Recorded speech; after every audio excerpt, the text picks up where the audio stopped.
Halloween is this really fun holiday celebrated on October 31st every year. It's a time when people get all dressed up in costumes. They can be anything from spooky ghosts and witches to superheroes or even famous movie characters. The word Halloween comes from All Hallows Eve, which means it's the night before All Saints' Day. One of the coolest things about Halloween is trick-or-treating. That's when kids go from house to house saying trick or treat and get yummy candies and treats in return. People decorate their homes with all kinds of spooky stuff like jack-o'-lanterns, those carved pumpkins with candles inside, fake cobwebs, ghosts, and skeletons. And speaking of pumpkins, it's a big tradition to carve them into jack-o'-lanterns. It's super fun to scoop out the insides and create a scary or funny face on the pumpkin. You've probably seen a bunch of symbols related to Halloween, like ghosts, witches, black cats, and more. And during Halloween, there are a ton of things to do, like going to haunted houses, attending Halloween parties, and even going to festivals or parades with costume contests and lots of entertainment. Oh, and let's not forget the food. Halloween is all about candies, obviously, but also about pumpkin-flavored treats like pies or seeds. And while Halloween is super fun, it's also important to stay safe, especially for the kids, by being careful around traffic and making sure the treats they get are safe to eat. These days, Halloween has become a big part of pop culture, with tons of scary movies, TV specials, and even Halloween-themed episodes in shows. Plus, it's turned into a pretty commercial holiday with stores selling costumes, decorations, and lots of candy. Overall, Halloween's a great time for everyone to get a little spooky, have fun, and enjoy the festivities. Halloween has quite an intriguing history. A long time ago, there was this Celtic festival called Samhain, celebrated around 2,000 years ago in places like Ireland, the UK, and France. It was a big deal because it marked the end of the harvest season and the start of winter. During Samhain, the Celts believed that on the night of October 31st, the line between the world of the living and the dead got a bit blurry. They thought the spirits of the dead could come back to Earth. Later on, the Christian holiday All Saints' Day, or All Hallows' Day, was set for November 1st. The night before that, October 31st, was called All Hallows' Eve, which eventually turned into what we now know as Halloween.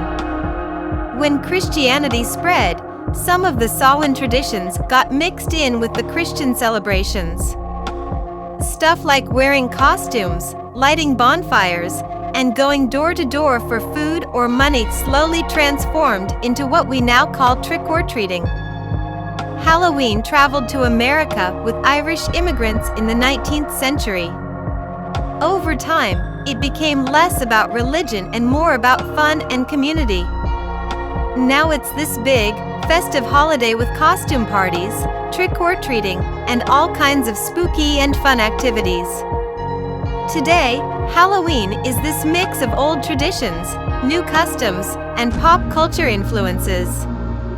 It's celebrated in lots of different ways all over the world, and it's become a pretty big deal for many people, with its roots in ancient Celtic practices combined with Christian traditions.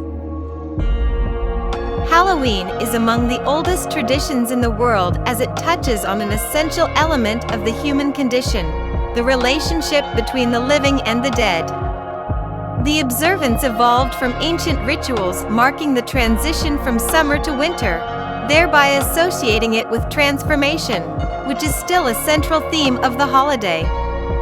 Every recorded civilization has created some form of ritual observance focused on what happens to people when they die, where they go, and how the living should best honor those who have passed or respond to the dead who seem unwilling or unable to move on.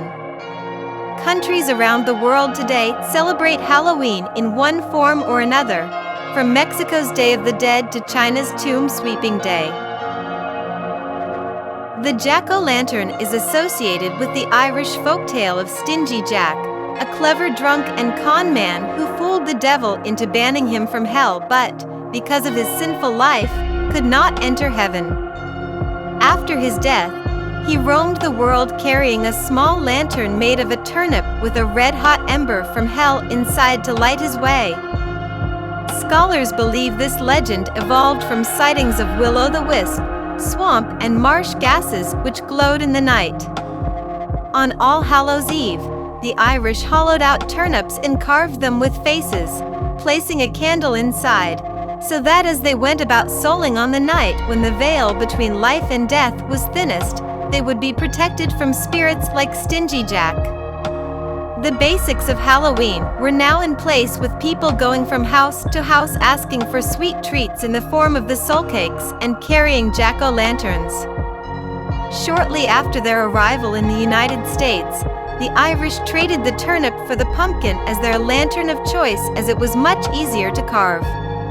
In the village of Hiawatha, Kansas, the morning after Halloween in 1912, a woman named Elizabeth Krebs grew tired of having her garden and entire town vandalized once a year by marauding children wearing masks and, initially using her own resources. In 1913, Elizabeth decided she had to put an end to this.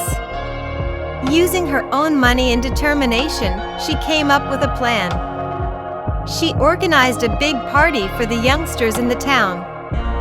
Her hope was simple: if she could wear them out with all the fun at the party, they'd be too tired to go out and wreak havoc. Elizabeth's idea was to give the kids a great time, fill them up with excitement and entertainment at the party, so that when it was all over, they wouldn't have the energy or the inclination to cause trouble around town. It was her way of trying to turn Halloween into something more positive and fun for everyone. However, Elizabeth underestimated the kids' determination. Despite her efforts with the party in 1913, the town still ended up being vandalized just like before. But she wasn't one to give up easily. In 1914, Elizabeth decided to step up her game. She got the entire town involved this time. She brought in a band, organized a costume contest, and even put on a parade. And guess what? This time, her plan actually worked like a charm. Everyone, no matter their age, had a blast during Halloween. It turned from a night of chaos into a big, joyful celebration. The news of Elizabeth's success didn't just stay in Kansas, it spread to other towns and cities. They saw what she did and thought, "Hey, that's a great idea." So, these other places began to throw their own Halloween parties. They took a page out of Elizabeth's book by having costume contests, parades, music, delicious food, dancing, and, of course, lots of sweet treats. And you can bet these parties were decked out with all kinds of spooky decorations, like ghosts and goblins. While Mrs. Krebs is often credited as the mother of modern Halloween, it's not entirely accurate since she didn't start the whole door-to-door trick-or-treating thing. That tradition had been around for quite a few centuries before she even organized her first party. However, Mrs. Krebs' brilliant idea did have a big influence on how Americans celebrate Halloween. Her original vision shaped the way people celebrate this spooky holiday. The Halloween frolic that she kicked off in Hiawatha, Kansas, is still remembered and celebrated every year. Plus, it inspired a bunch of similar festivals in other places.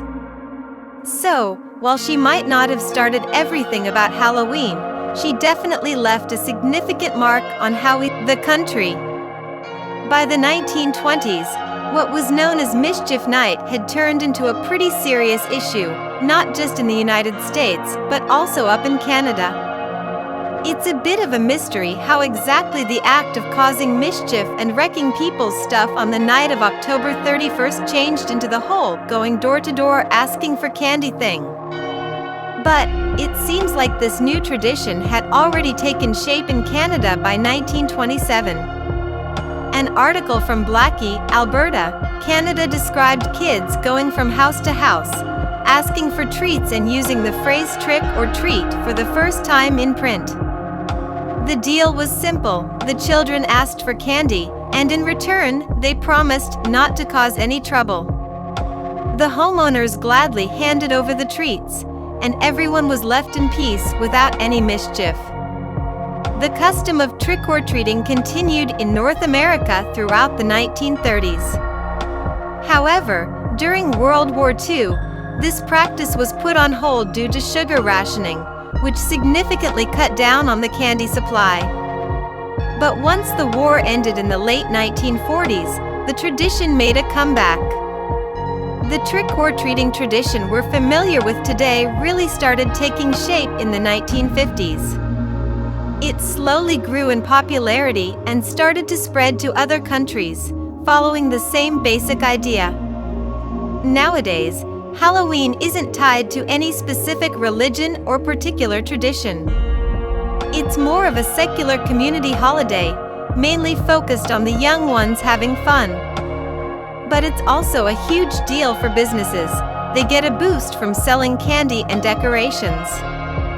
Not to mention, the entertainment industry loves it too. They release all sorts of films, TV shows, and books with spooky themes, adding to the fun and excitement of Halloween.